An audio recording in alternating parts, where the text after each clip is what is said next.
So today we have our little penguin family listening to our lecture on distributions. In our last lecture, we talked about probability distributions. Today we're going to talk about binomial distributions.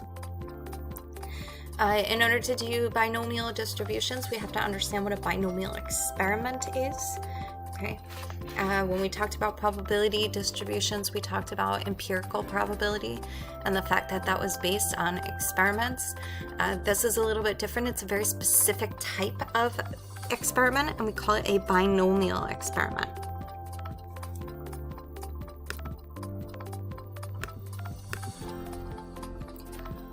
So a binomial experiment has 4 different requirements.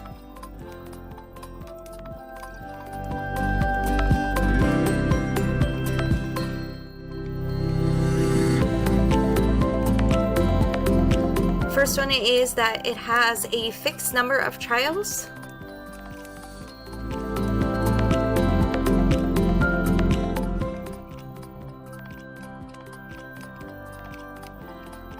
We might call it events. It's just that each event is very similar. It's the same. These are independent events.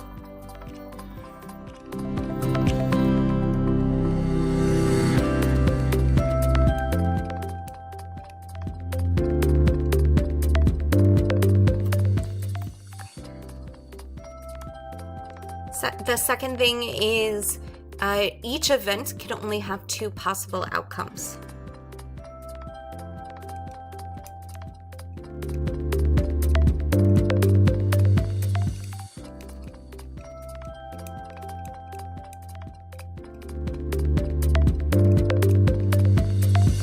Typically, we refer to them as successes and failures.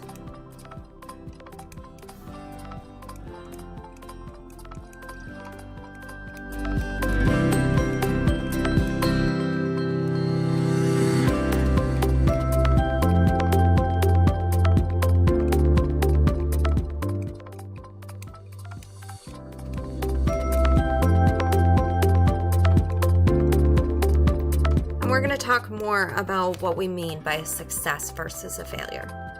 Okay. The probability of a success is the same for each trial.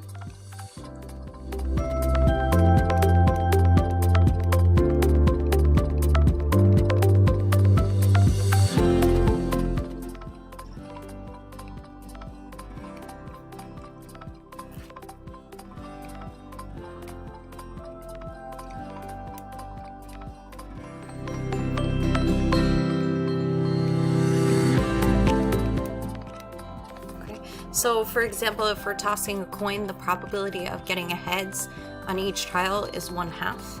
Okay, it doesn't change from one trial to the next. And the last thing is that the random variable, in this case,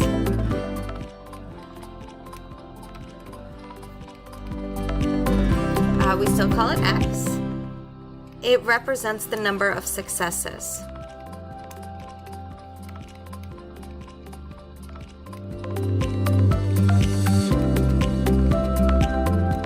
Okay, and again, as we sort of talk about each of these different types of experiments, all 4 of these things are going to make a lot more sense. Let's take one example of a binomial experiment. Okay, so one example would be a true-false quiz.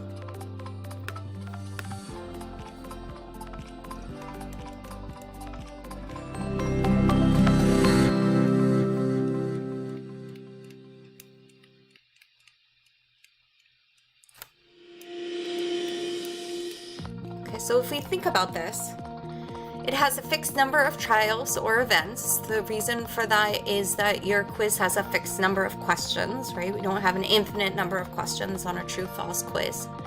The events are independent. How you answer one question is independent of how you answer another question, okay? There are only 2 possible outcomes for each event. Either it's true or it's false.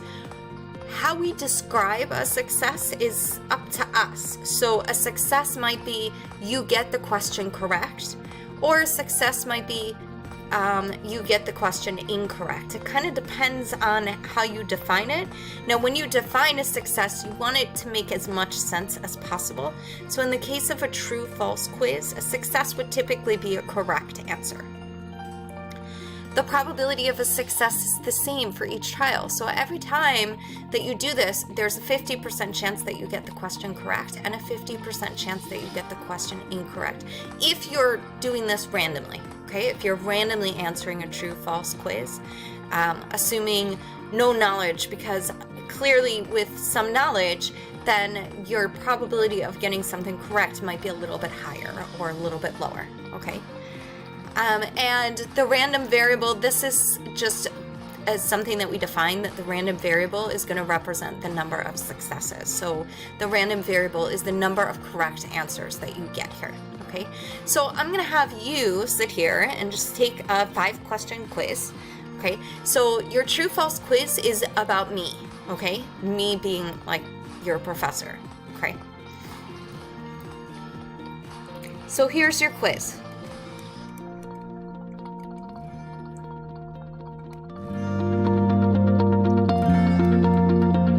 True or false?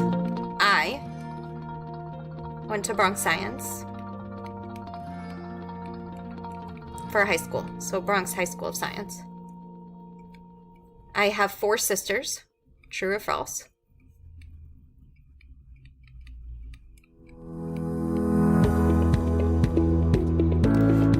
I once dyed my hair pink.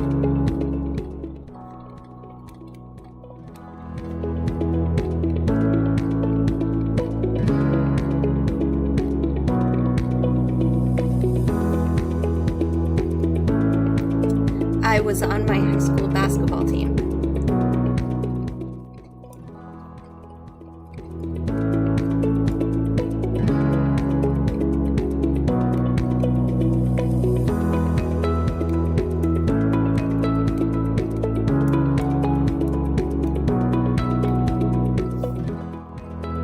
And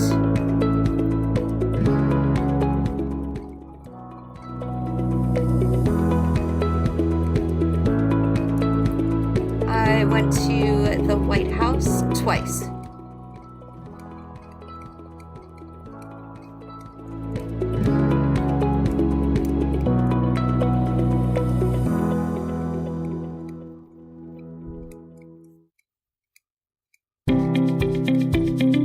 To meet President Obama. Okay, so if you were to take this true-false quiz, and we said, well, in order to pass this true-false quiz, you have to get at least 3 questions correct. But we're going to find the probability that you get exactly 3 questions correct, okay? So, again, 2 outcomes, correct, incorrect, true or false, okay? So, I went to Bronx Science. So I'll give you the answers here so that you have them. I went to Bronx Science. This is true. I did. I have 4 sisters. This is also true. I did. I once dyed my hair pink. Now, if you know me, you would know that this is a very unlikely thing for me to do. This is false. I was on my high school basketball team. If you think back to the very first day of class, you would know that that is not true. And I went to the White House to meet President Obama. I said twice, but let's just say once here. This is true. I did go to the White House to meet President Obama. I actually went to the White House twice when I was a high school teacher. So one of those times it was to meet President Obama. Unfortunately, I didn't. I met Vice President Biden instead, which was wonderful. And the second time I went to the White House, my students were meeting President Obama, and they did. They spoke to him. They had a great time. So this is true, true, false, false, true. Now, we're not saying what's the probability that 3 are true. We're saying what's the probability that you got 3 answers correct, okay?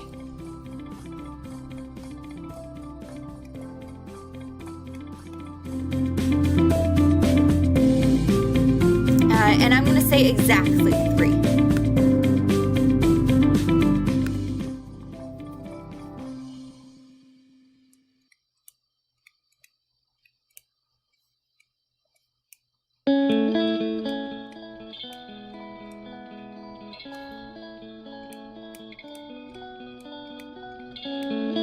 Okay, that's what we're trying to find out. So we're saying that something correct is our success here.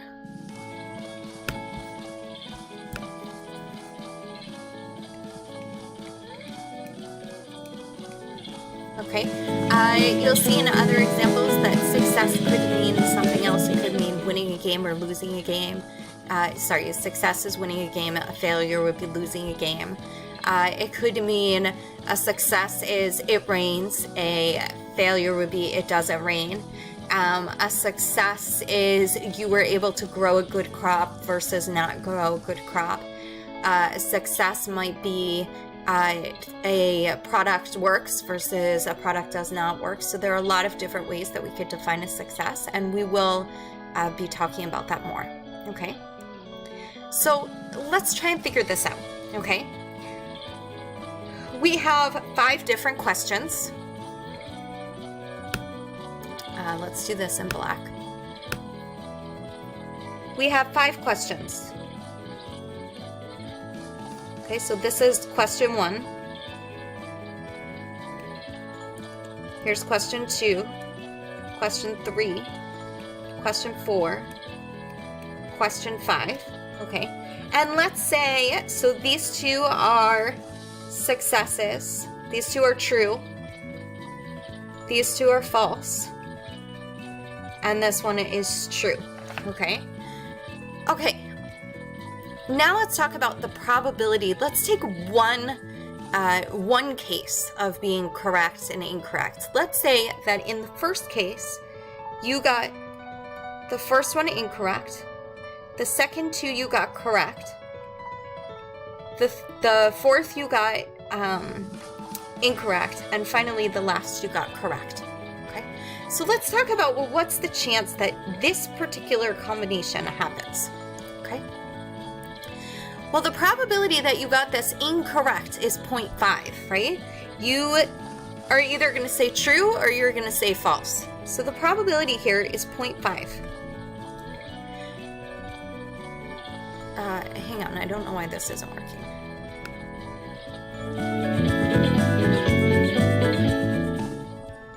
Okay, I'm going to go to the next page because I think that that's part of the problem. So I'm just rewriting exactly the same thing on the next page.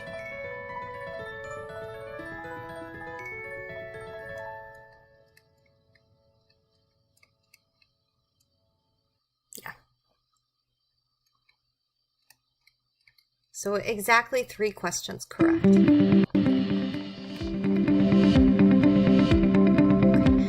I'm going to rephrase this just a little bit because I think it'll be more helpful. You have 5 questions. And instead of, sort of sorting this by true versus false, let's say I'm going to put the correct and the incorrect on the bottom. This is one way in which you could have gotten your answers, right? Where you got the first one incorrect, the next 2 correct, fourth one incorrect, and the last one correct. This is one way that you could have gotten these exactly three questions correct. So now we're going to go through and we're going to figure out probabilities. The probability that you got the first one incorrect is 0.5. The probability that you got the second one correct, so notice the probability of a success is also 0.5. You're randomly guessing, and you happen to guess that this was true. Now this is actually going to be the case for all of these, right? Because the probability of getting question correct versus incorrect is going to be the same in each of these, okay? The probability of a success is equal to the probability of a failure here. Now, how do we determine all of the probabilities? Well, this is the fundamental counting principle. We multiply. Okay, these are independent events.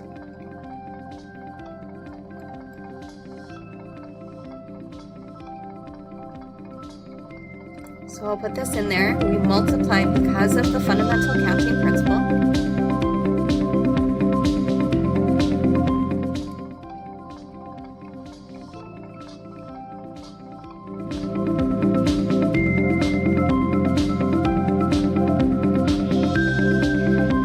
Instead of writing this, now we can shorten the way that we write this.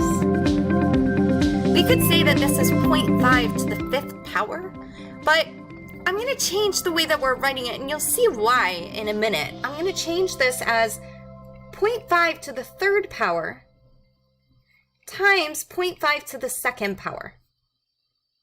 Okay, now the 3 comes from the fact that we have 3 correct.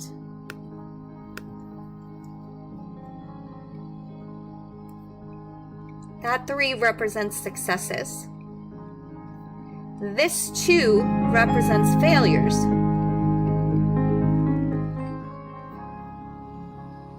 Okay. The 0.5, I'll put this in a different color. This 0.5 represents the probability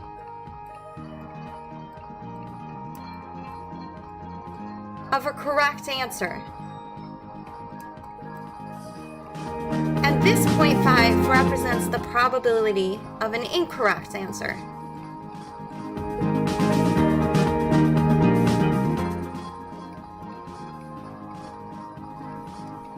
So it just so happens that the probabilities are the same. If they were different, then this would be different. And we'll do examples where it's different. Okay? The thing is that this represents one way in which we got 3 questions correct. And this is not the only way in which you got 3 questions correct. You could have gotten 3 questions correct like this. Here are our 5 questions.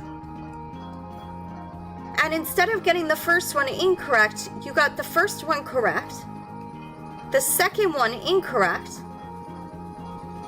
the third one correct,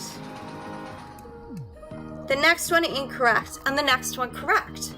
This is another way in which you get exactly 3 correct. And the probabilities would be the same, right? Probability of getting something correct is 0.5. Probability of getting something incorrect is 0.5. And we use the fundamental counting principle to multiply. And if we write this out, it's 0.5 to the 3rd for the correct, or for the success, and 0.5 squared for the failure. Well, now we have 2 ways of this happening. But again, this is not the only ways that we could get 3 correct. In fact, there's another way. Let's take another example.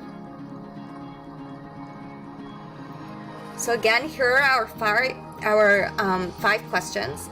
And let's say that you got the first 2 incorrect and the last 3 correct. Well, this is still going to be the same.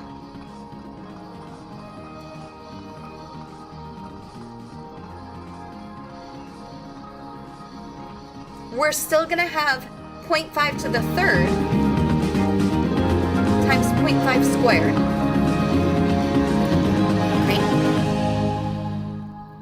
And all of these are going to get added together, okay?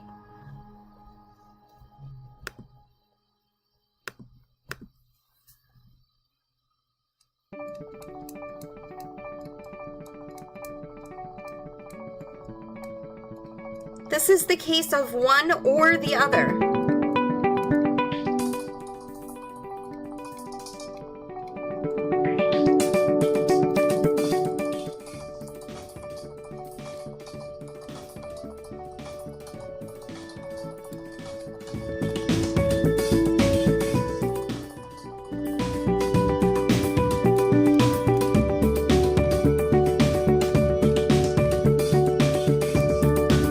Probability of getting an incorrect, correct, correct, incorrect, correct, or correct, incorrect, correct, incorrect, correct, or incorrect, incorrect, correct, correct, correct, or, and we're not done yet, there are even more, okay? So The thing is that we have to figure out exactly how many there are. How many ways can we get 3 correct and 2 incorrect? So that's what we're going to ask now. Because that's how we're going to figure out the total possibilities, the total probability.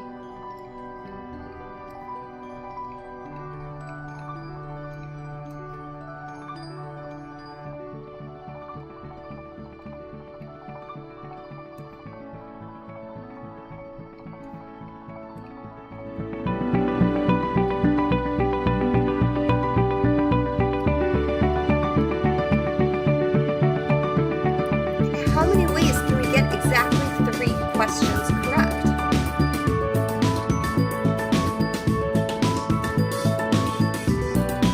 And this is actually not difficult to figure out because we have 5 spots and we're choosing 3 of them, and the order in which we choose it doesn't matter.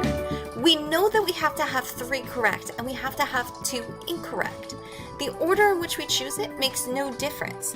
So we have 5 spaces and we're choosing 3. Order doesn't matter. So it's 5 choose 3.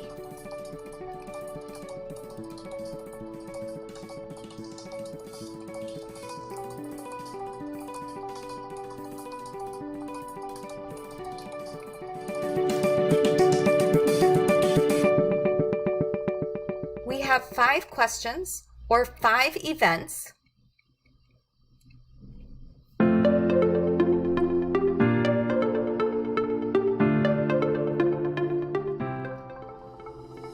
We are choosing 3 to be correct.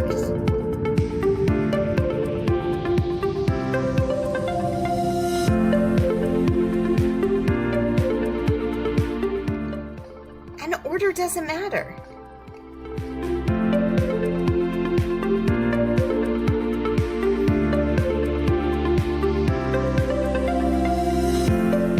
Okay, our order doesn't matter because we want to take into account the fact that, so order doesn't matter because whether this is like when we were doing the number of permutations of letters, right?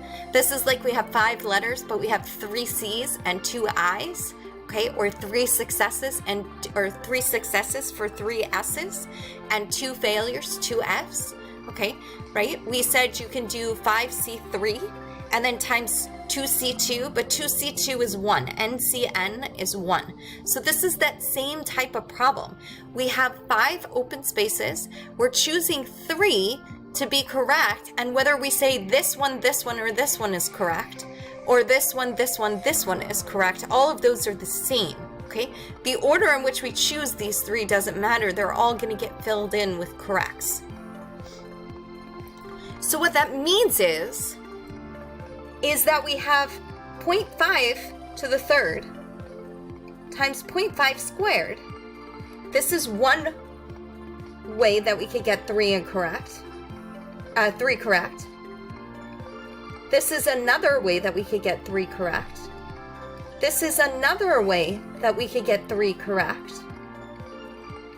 And we're going to keep doing this until we've taken into account all of the different ways that we could get 3 correct. So this is happening 5C3 times. There are 5 3C ways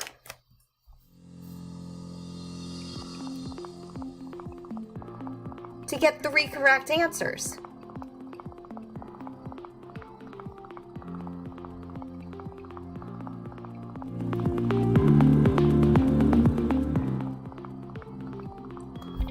Okay, well now that means that we can actually figure out the probability of this. The probability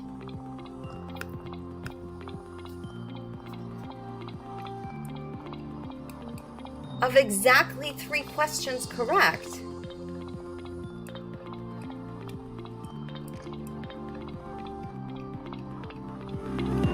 if we're adding the same thing 5C3 times over, that's really just multiplication, okay? We're really taking this 0.5 cubed times 0.5 squared and we're multiplying it by 5C3 because this is the number of ways that we can get 3 correct answers, and this is the probability of 1 way. So let's just make sure that that's clear here.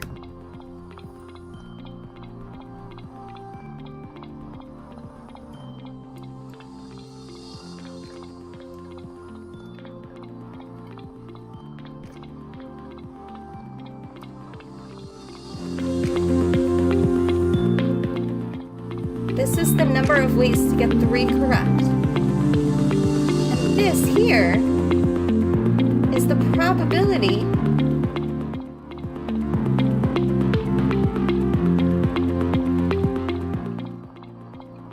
of 1 way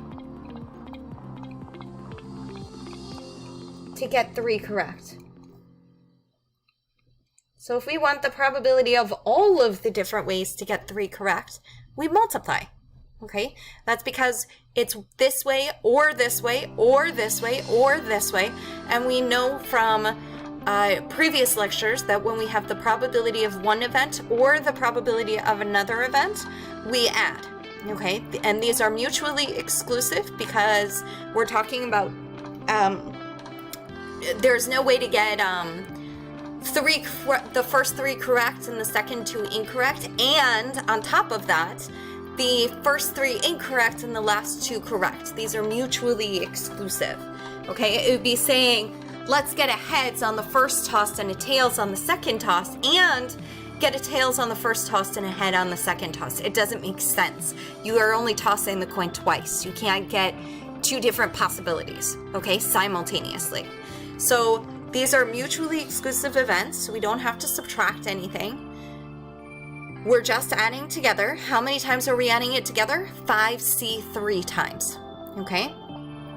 Okay, so here's what that means. That means that we can actually develop a formula just from this. How do we get the probability of exactly X successes, okay?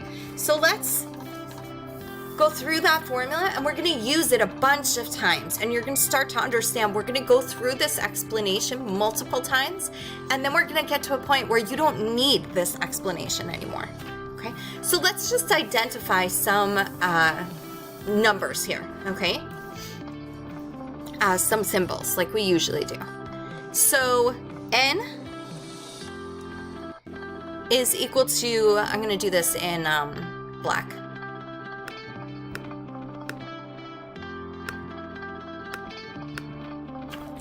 So for a binomial experiment, we say that n is equal to the number of trials.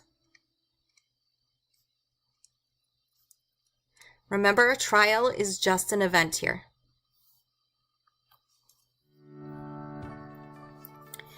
X, we already said, is the random variable. This is the number of successes. So in the example that we just talked about, we said, hey, there are 3 successes, okay? The P is the probability of a success. Okay, I'll write this out, but you should be pretty comfortable with just this term. I shouldn't have to write it out.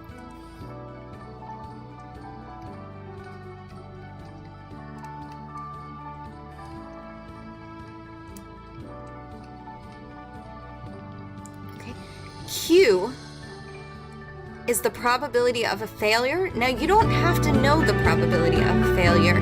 If you know the probability of a success, then you know the probability of the failure, because the failure is the opposite. Remember, it's only 2 outcomes. So if the probability of the success is 0.2, the probability of the failure has to be 0.8. If the probability of the success is 0.6, the probability of the failure is 0.4. Okay, because together you have to have either a success or a failure. So together it's going to be 1.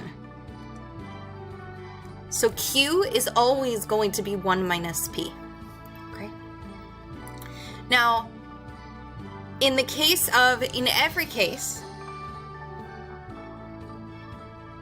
the probability of exactly X successes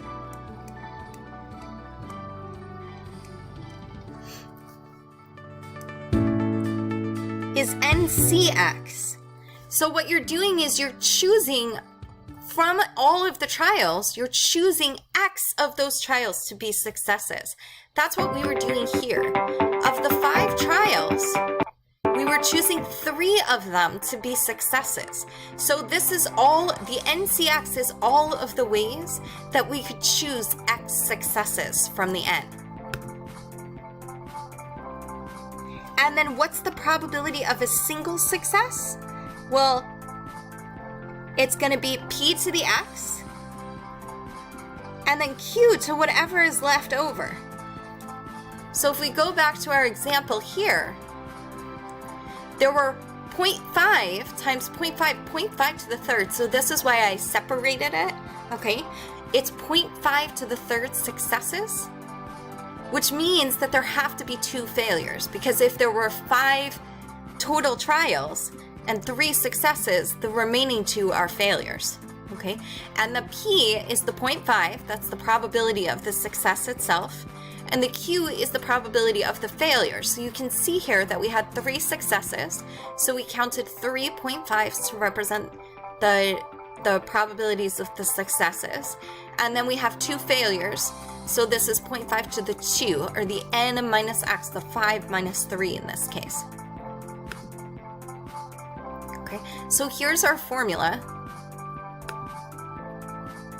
So we'll add in that P to the X, Q to the N minus X is the probability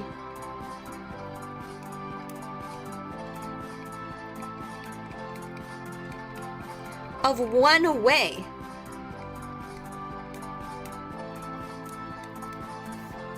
to get X successes.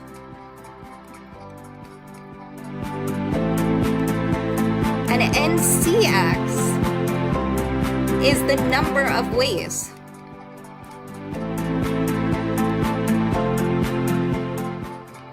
to get X successes in N trials.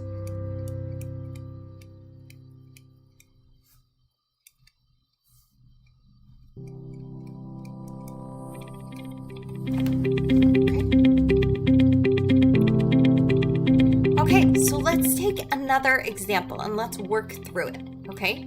Let's say, for example, and we're not going to come up with actual numbers right now. We're just going to come up with our final answer in these terms, and then we'll see if we can use the calculator to come up with actual answers, okay? I'm not sure if my calculator has combinations on it. So let's say, we're just going to do a bunch. Let's say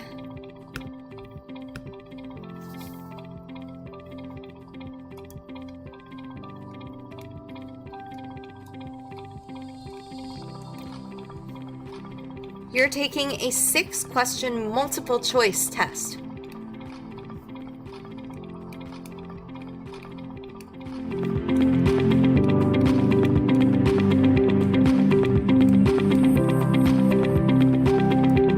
And each question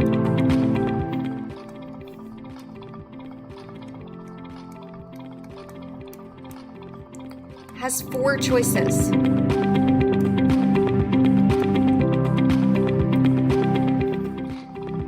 So first of all, let's identify some of these things, okay? So that means that N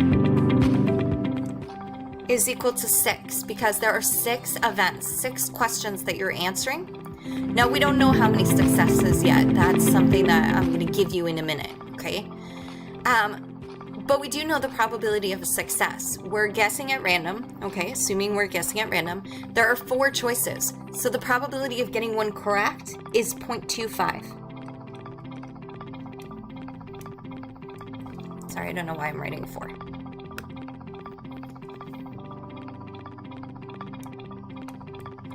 Okay. Which means Q, the probability of a failure is 1 minus 0.25, or 0.75. Okay, so this 0.25 comes from the fact that there's a 1 in 4 chance.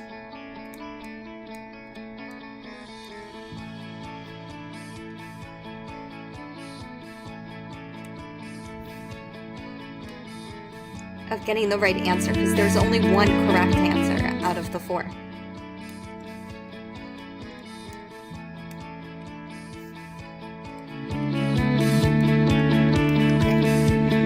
Let's say that we want the probability of exactly 4 correct.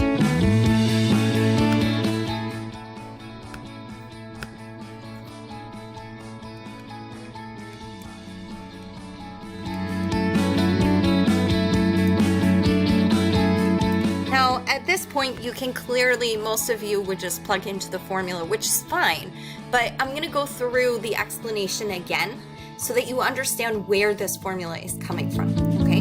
So now we have an x value. Our x is 4. That's the number of successes, okay? I want you to notice in all of these, I'm using the word exactly. That's because later on, we're going to say at least 4 correct, where we're saying it's okay to get 5 correct. It's okay to get 6 correct, okay? So this exactly is important. Make sure that you include it. So we have 6 events. Let's say now we want 4 correct, so let's just choose one possibility. Let's say that we get the second, the third, and the last 2 correct, okay? Which means that these remaining ones are incorrect. Well, now let's look at probabilities. Well, the probability that we get the first one incorrect here is 0.75. That's the probability of a failure. The probability that we get the second one correct, we know, is 0.25. For the third, it's 0.25, the probability of getting the third correct. Then it's 0.75. Then it's 0.25 for getting it correct. Now, fundamental counting principle says we multiply.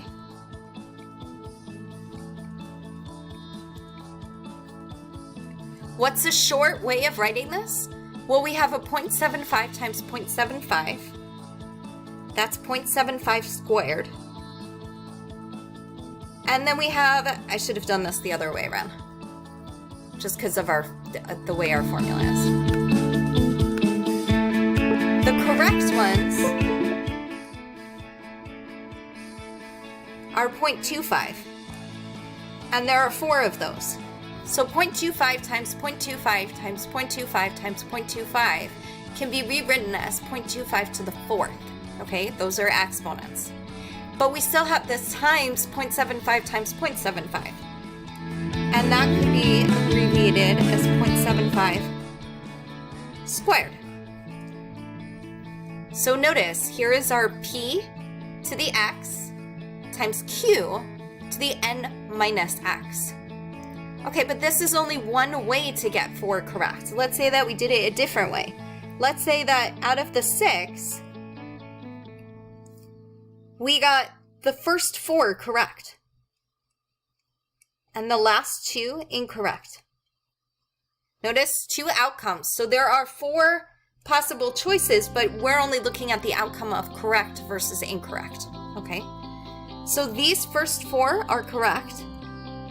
Fundamental counting principle says we multiply.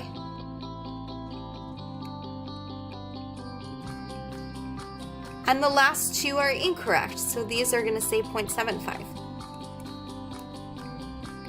And once again, what you're going to see is 0.25 multiplied by itself 4 times, times 0.75 multiplied by itself twice.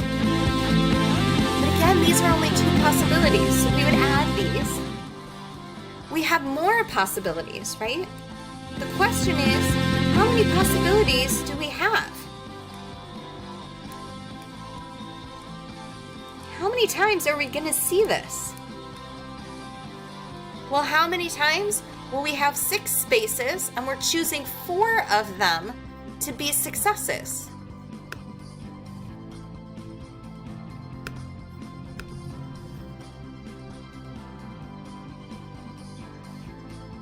So this is happening 6C4 times. Because there are 6 choose 4 ways to get 4 correct. So the probability of exactly 4 correct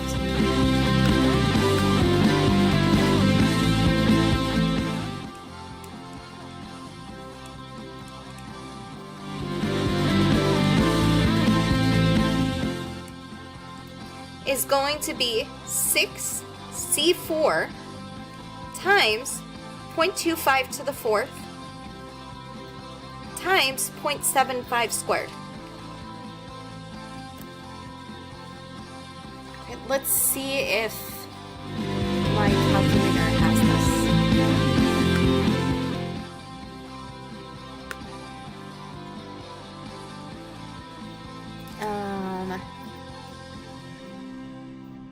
I'm sorry, I should have looked before this. This one, it doesn't look like it does. So in another one, we might...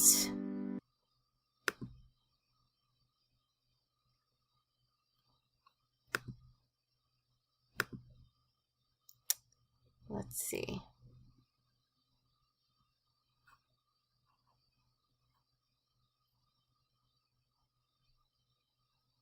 It doesn't look like it does. So I think I have another one. So in a different one, I'll do it for you. Okay. It's not as important for this.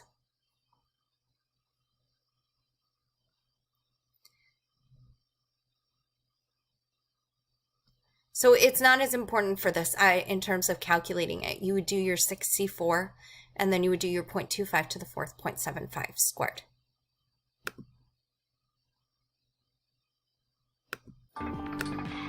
Okay, so don't worry about actually getting a numerical number. All you want to worry about right now is getting this 6C4, 0.25 to the 4th, 0.75 squared. Okay, that's all that you care about. Okay, let's take another case, okay? Let's do the probability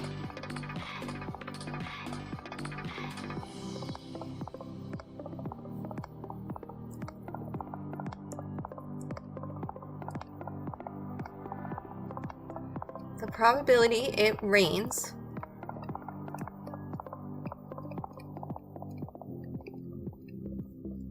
on any given day of the week.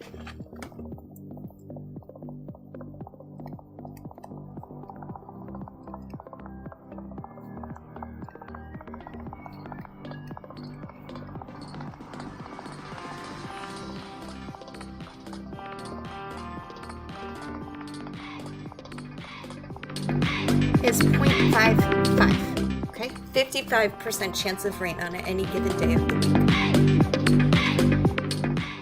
We want to know what is the probability that it rains on exactly, let's do 3 days. Okay. So let's identify our variables first, okay? And then again, I'm going to go through an explanation for this one, but we're going to, after this, we're just going to start using the formula, okay? So the probability it rains on exactly 3 days. So the number of trials is 7, because there are 7 days of the week.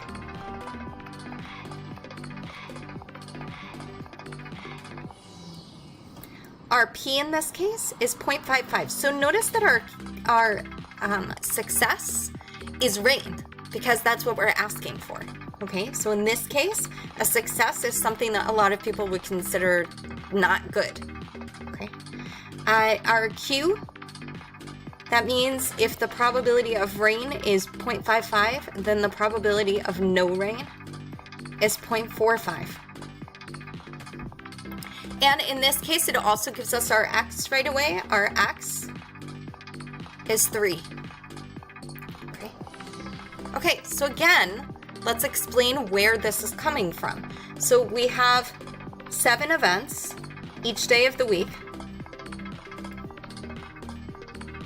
And let's say that it rains on these 3 days. Okay, all of the other days, there's no rain.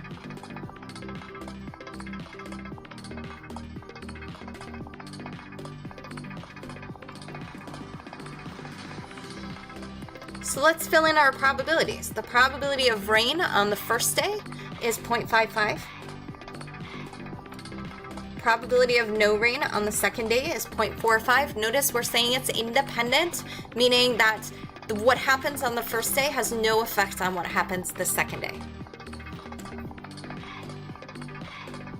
So this is the third day is 0.45. Fourth day is 0.55 again. Then 0.45, 0.55. So we're determining the probability based on what happened. And this is just one example, right? It's one example of it raining on 3 days. We multiply. Fundamental counting principle. Notice that we talked about the fact that we would use this a lot, and we use it essentially during every lecture. Okay, so what is this equal to? Well, it's 0.55, and how many times is that happening? That's happening 3 times. So when we multiply 0.55 3 times, we can say it's 0.55 to the third. How many times is the 0.45 happening? 4 times. Okay, but this is only one example. Okay, we have other cases where it'll rain on 3 days, but it's not necessarily, if we say that the first day is Saturday, it's not necessarily on Saturday. If we say the first day is Sunday, it's not necessarily going to be that it rains on Sunday, Wednesday, and Friday. It might rain on Thursday, Friday, Saturday. Okay, so if we do that, it doesn't really change anything.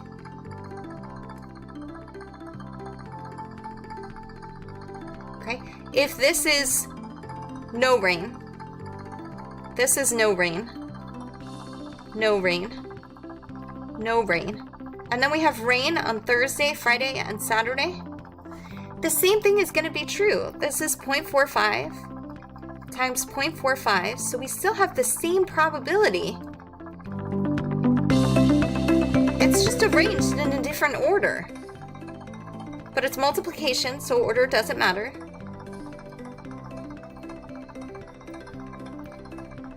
Ultimately, it's still 0.55 to the third and 0.45 to the fourth. And these get added together. And what we have to do is we have to figure out, well, how many times are we going to have this 0.55 to the third? Well, we already know that. It's going to happen 7C3 times. Okay? So our probability of exactly 3 days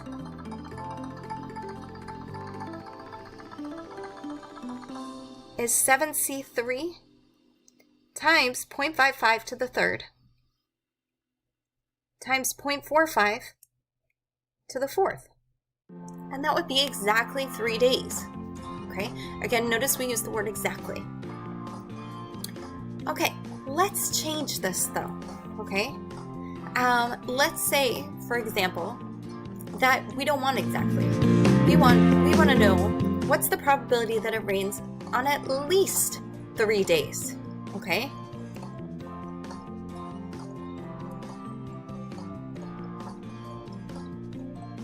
At least.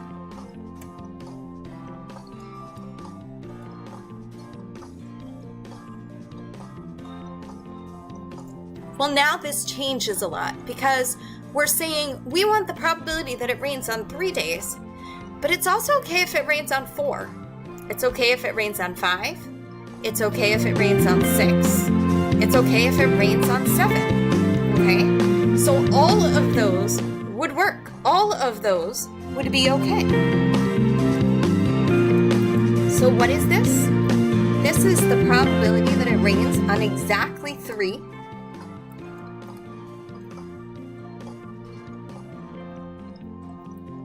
plus the probability that it rains on exactly 4.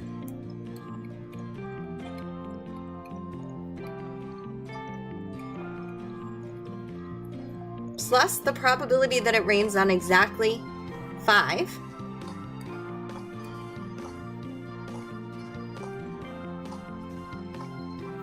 Plus the probability that it rains on exactly 6.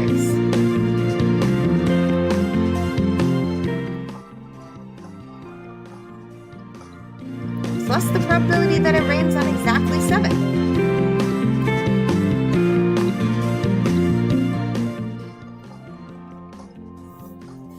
Now we already know exactly 3. Exactly 3 is 7c3, 0.55 to the third, 0.45 squared. That's exactly 3. Exactly 4 would mean that we have 7 days, 4 of them are rain. That means that we have 0.55 in 4 spots and 0.45 in 3 spots. I'm sorry, I wrote a 2 here. I meant a 4.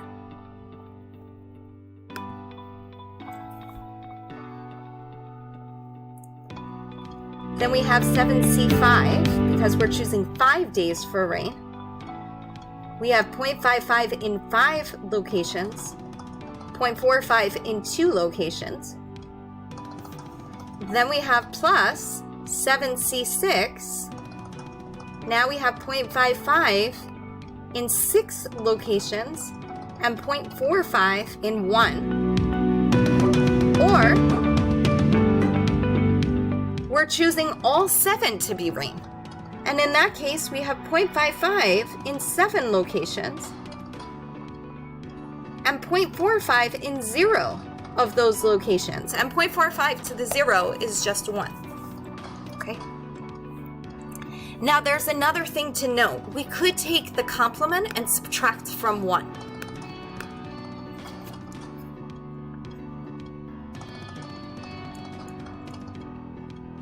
So we could also take the complement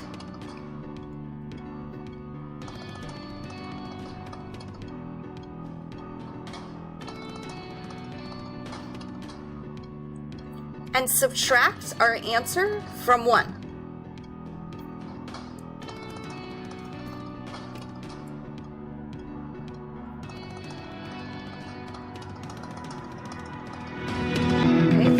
The complement meaning the opposite. So in a case like that, we're saying the probability of rain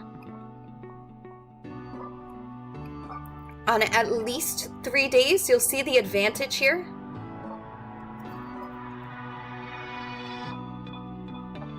Is 1 minus the probability on less than 3 days. Less than 3 days is the opposite of at least. That's why we say it's the complement. It's the opposite of at least 3.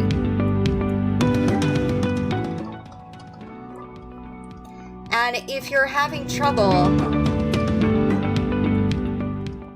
I'll go through some of the language with you, but what I would do is I would say is 4 at least 3. If 4 is at least 3, then it would be part of this, right? It wouldn't be part of the complement. It'll help you with the wording, okay? So 3 is at least 3. Just plug it into the statement. 4 is at least 3. 5 is at least 3. 6 is at least 3. 7 is at least 3. The opposite is less than 3, okay? 0 is less than 3, so we would include 0. Whereas something like 7, which is included here, would not be included here. So it's the opposite. Anything that you included here, you would not include here, okay? And here's why this is helpful, because this is 1 minus the things that weren't included were exactly 0 days, exactly 1 day, and exactly 2 days. So it's a lot less calculations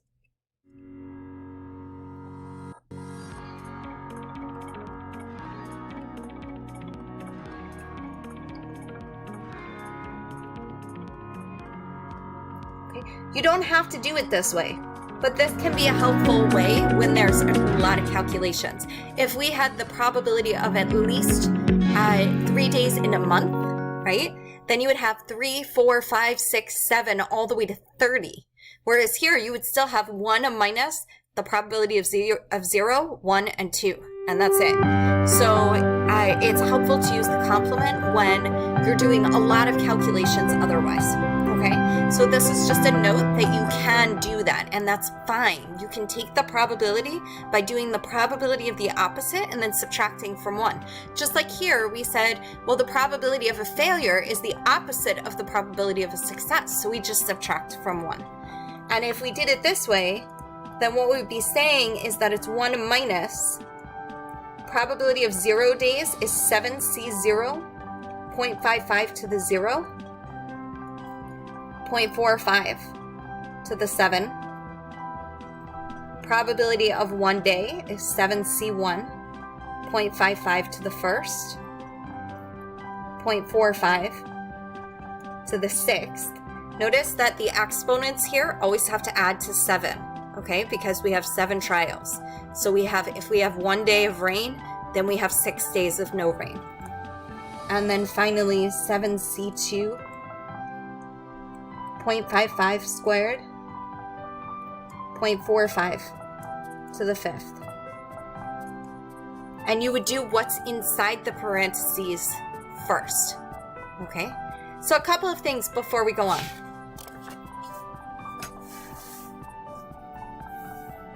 Okay, in terms of language. If we say at least, I'm going to put in numbers so that it's clear for you. So we're just talking about language for a second, and then we'll do some more examples. So at least 6 means 6 or more.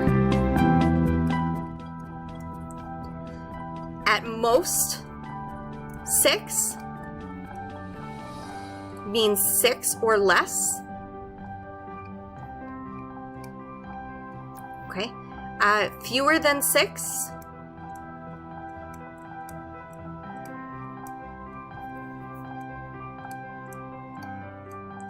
means less than 6. Or 0, 1, 2, 3, 4, 5. Okay. More than 6. I think that this is probably clear, but more than 6 means all numbers above 6. So since I don't know what n is, that's why I'm saying all numbers above 6. Okay. Let me see if there's anything else.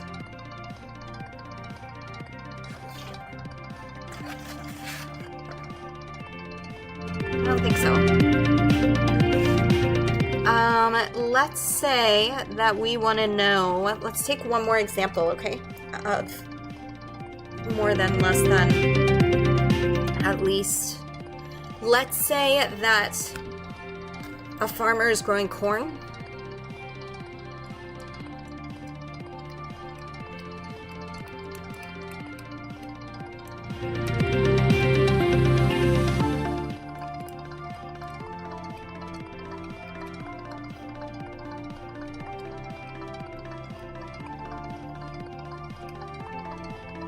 Okay, and the probability that he's going to have a good crop,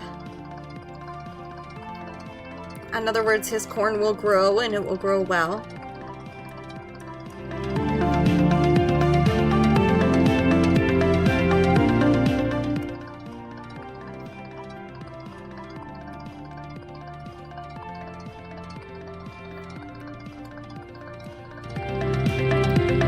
In any given year,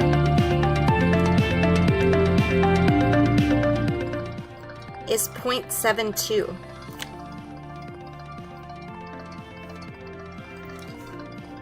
So in a 6-year period,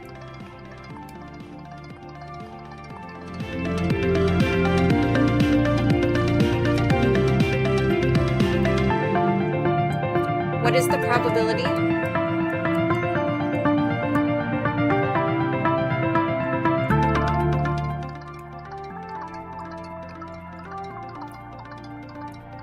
He will have a good crop.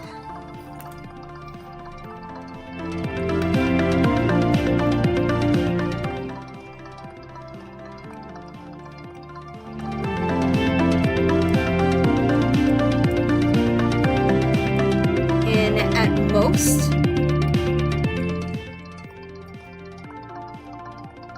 2 years.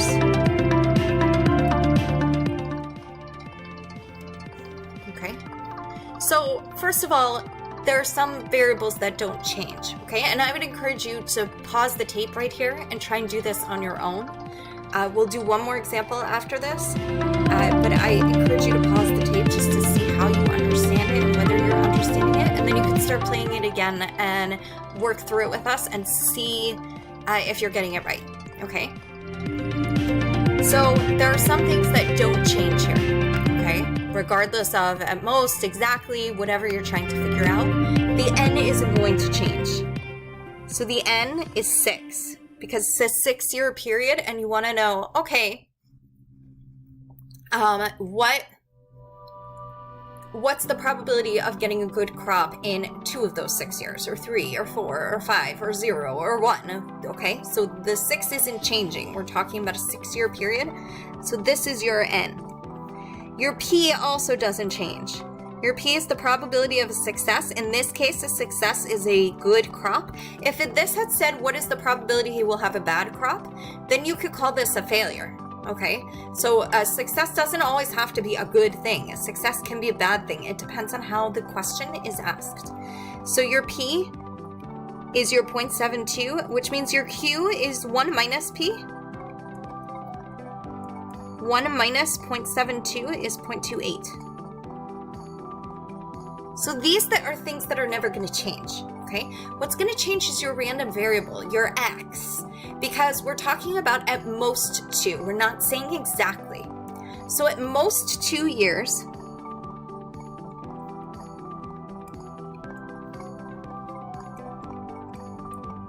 means exactly 0 would be okay. Or exactly 1.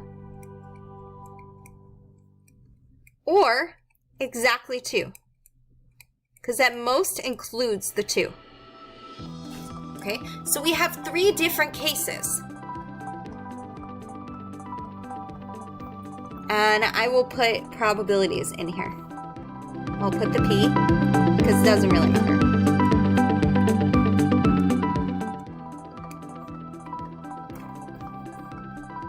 So at most 2 is 0, 1, or 2. That's what at most means.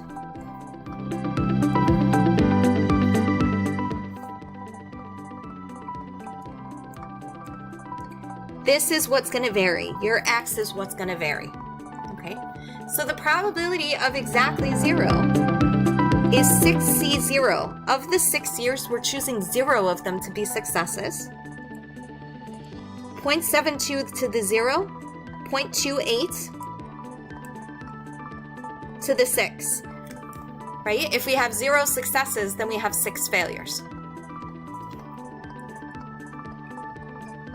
Plus 6c1, because we're choosing 1 success. 0.72 to the 1. If there's 1 success, then there are 5 failures. Okay? And finally, 2 successes. So plus 6c2, 0.72 squared, because there are 2 successes. And if there are 2 successes, then there are 4 failures.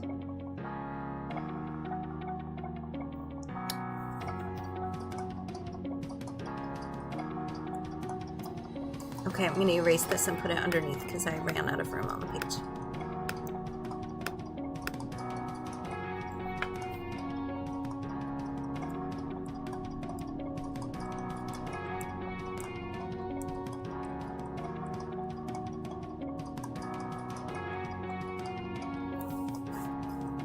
And this would be the probability. And this will give you something between 0 and 1. Okay, so the plus, because it's or, we don't have to subtract anything because these are mutually exclusive. You can have 0 successes, or you could have 1 success, or you could have 2 successes. You can't have all of them. Okay, so at most 2 is not saying that you're having all of them. It's saying you're having one or the other. Okay.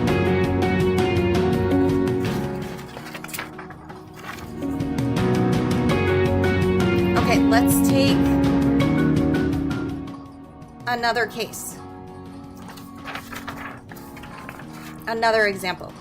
Okay. Let's say a basketball team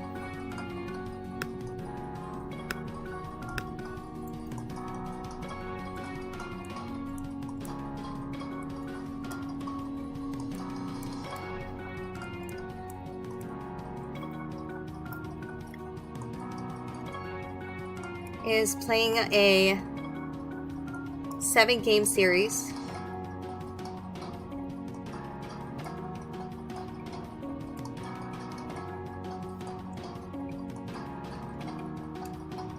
I'm going to change this to baseball because honestly I don't watch basketball enough to know for sure how long a series is. So I'm just going to change it to baseball because I know that those are often 7-game series.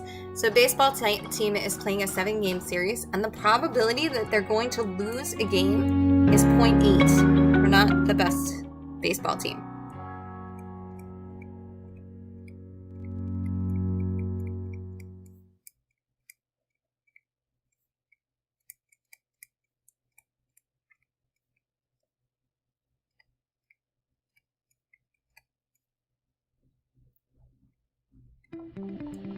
Okay, we want to know what is the probability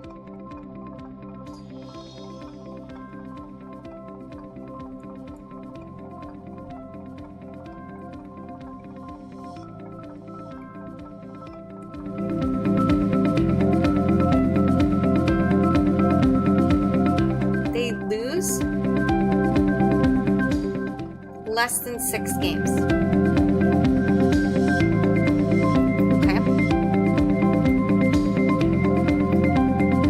So again, there are some things that are going to remain constant here, right? The number of games remains constant. It's 7. That comes from here, okay? From the 7-game series. The probability of a loss. Now remember, the probability of a loss here is the success. The success is, the question is asking, what's the probability that they lose? So the probability of a loss is 0.8. This is our P. And then the Q is 1 minus 0.8, or 0.2. Okay. The less than 6 is what tells us our X. So we have 2 cases. This is saying our X, so less than 6 does not include 6. Less than 6 is 0, 1, 2, 3, 4, or 5, okay? So when we say the probability that they lose less than 6 games, we're saying what's the probability that they lose exactly 0, exactly 1, exactly 2, exactly 3, exactly 4, or exactly 5, okay? Now here's the thing though, this is, you can see that this is 6 calculations. It's easier to do the opposite, okay? It's easier to do 6 and 7 and then subtract that from 1. So we're going to do it both ways, okay? We're going to do it as less than 6, and then we're going to do it as 6 or more, and subtract that from 1. So the probability of less than 6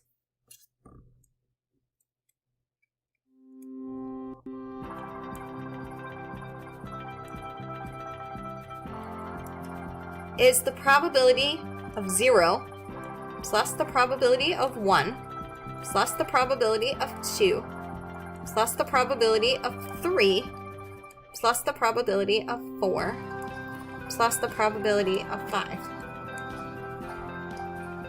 Okay, so the probability of 0 would be 7C0, 0.8 to the 0, 0.2 to the 7. Now you can see how cumbersome this is, right? How annoying this is to have to write all of this out. But we'll do it. Then we have 0.8 to the 1, 0.2 to the 6, 7C2, 0.8 to the 2, 0.2 to the 5. Remember, our exponents should add to our n. Then we have 7C3, 0.8 to the 3rd, 0.2 to the 4th. And now we also have 7C4, 0.8 to the 4 now, 0.2 to the 3rd, and then finally 7C5, 0.8 to the 5, 0.2 squared. Okay, and you can see how many calculations this is. It's easier to do the opposite and subtract from 1.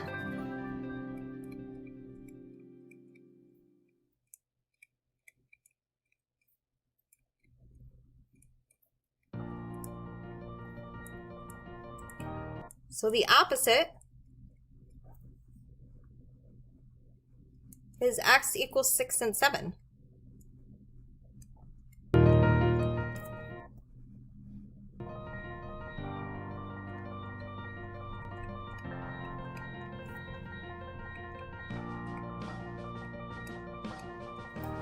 Okay, and what this means is that the probability of less than 6 is 1 minus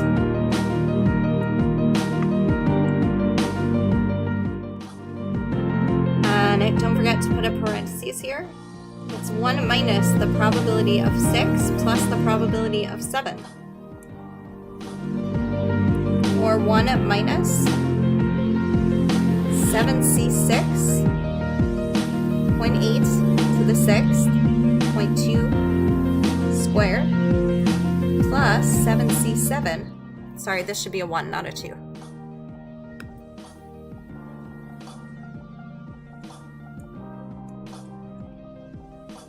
.8 to the 7, 0.2 to the 0. This is a 0.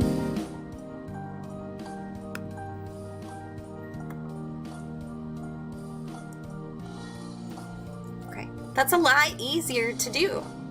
It's a lot less calculation. So here it's really, since we're not actually calculating, it's really just a lot less writing. Okay, so keep in mind that you can do the complement. You can do the probability of less than 6 as being 0, 1, 2, 3, 4, 5, adding it all together. Or you can do the probability of less than 6 as 1 minus 6 and 7. Okay, or really 6 or 7. Okay, so just a little bit left to this. We can construct a probability distribution. So we talked about the binomial distribution. These are the binomial distributions. But we can construct a probability distribution from this. Okay? And we're just going to do this once.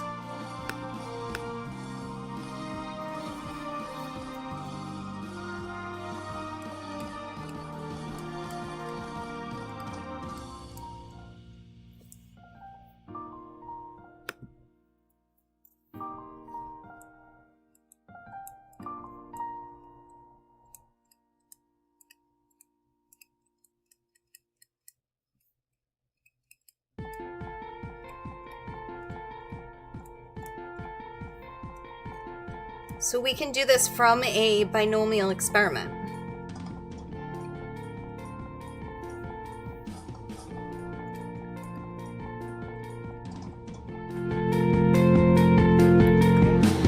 Let's take an example of another binomial experiment.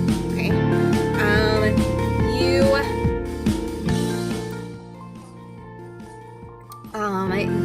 ask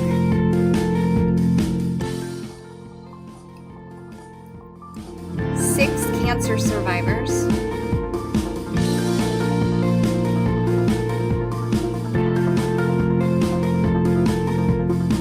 if they are 65 or over.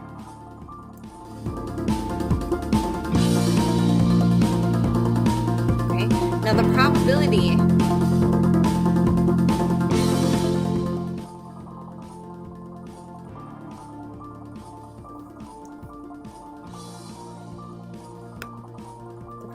that a cancer survivor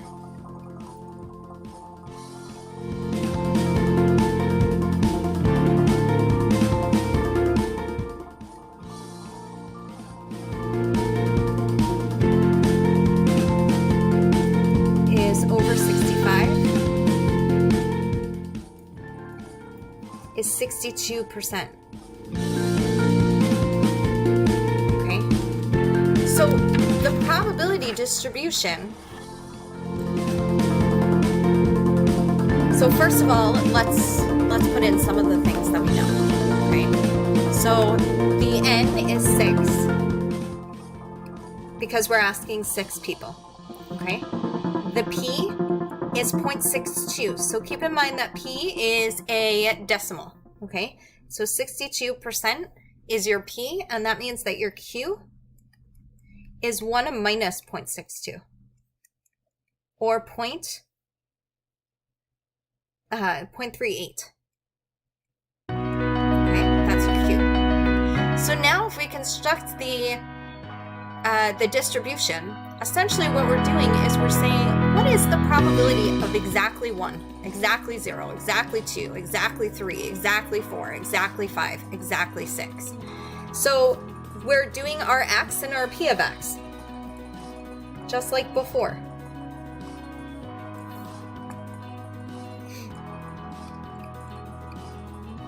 So the x, we could either have 0, okay? So this is the probability of exactly 0.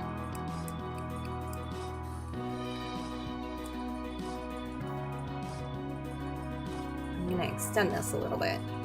Then we have 1. This is the probability of exactly 1. Meaning exactly 1% says that they're over 65. 2. And I think that you're kind of going to get the hang of this. 3, I'm not going to have time to, I'm not going to have room.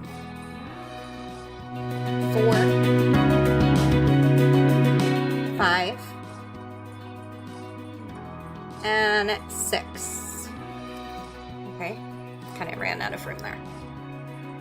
So keep in mind what this is. This is saying we have 6, C0, and then it's times 0.62 to the 0, 0.38 to the 6. Okay, I'm going to rewrite this actually going down because it's going to be really hard. So I'm going to just cross this out completely, and I'm writing exactly the same thing, but I'm doing it vertically because we don't have enough room horizontally, and I don't want you to get confused.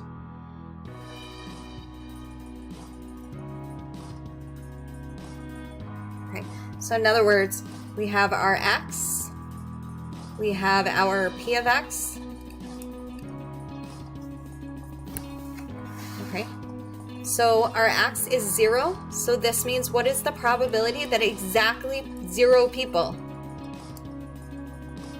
say that they're 65 or over?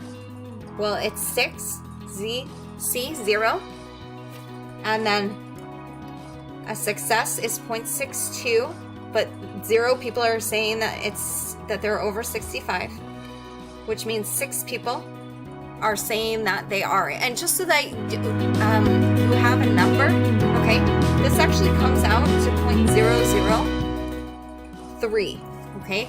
Now on your calculators right now, you can calculate this, okay? On your calculator, you can calculate 6C0 by using that, the factorials, Okay, but we're not going to take the time to do that. So I don't need you to find a number at this point. All I want you to do is to be able to write it this way.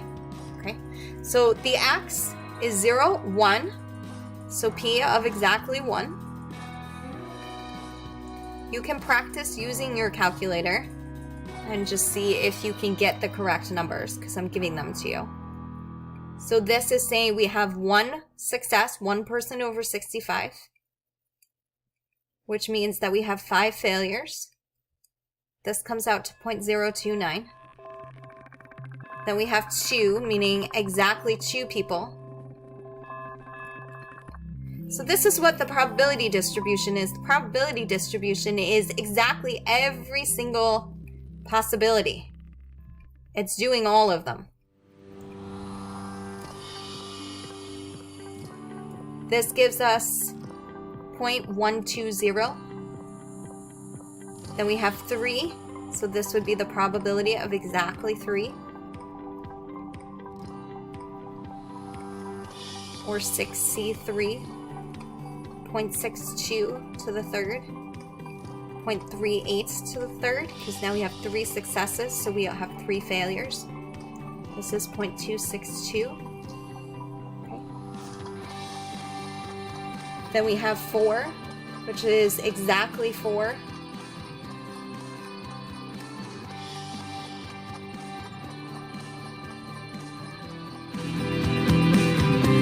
So now we have 64.62 to the fourth, which means that we have 2 failures. And this gives us a number of 0.320. We also need exactly 5. So again, probability distribution is every possibility until we get to n. It's 0 to n.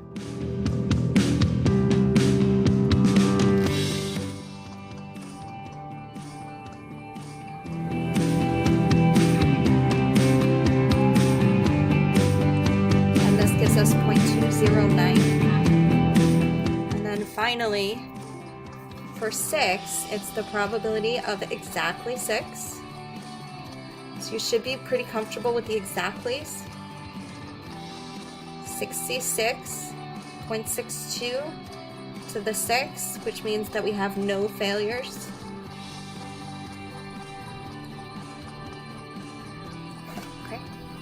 And if we wanted to, we could construct a probability histogram, right? A histogram of this probability distribution. This would be the distribution, all of your different random variables. Okay, and you would just construct a probability histogram. Now, one last thing. The mean, the standard deviation, and the variance, it's just like for the other probability distributions, but it's a little bit simpler. Okay, so if we think back to the probability distributions,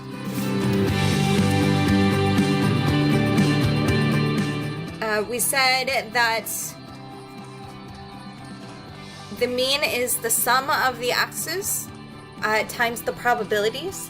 So here, this is a lot simpler. The mean is n times p. Okay, it's the number of trials times the probability of a success. The variance is, again, much easier to calculate. It's np times q, which means that the standard deviation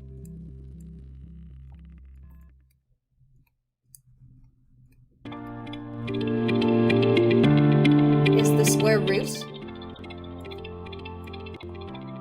of npq.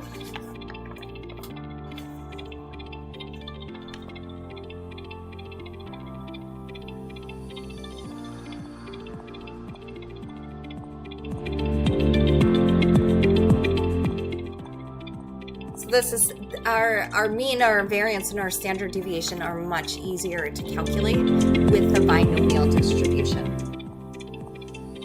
So So this is only true for a binomial distribution.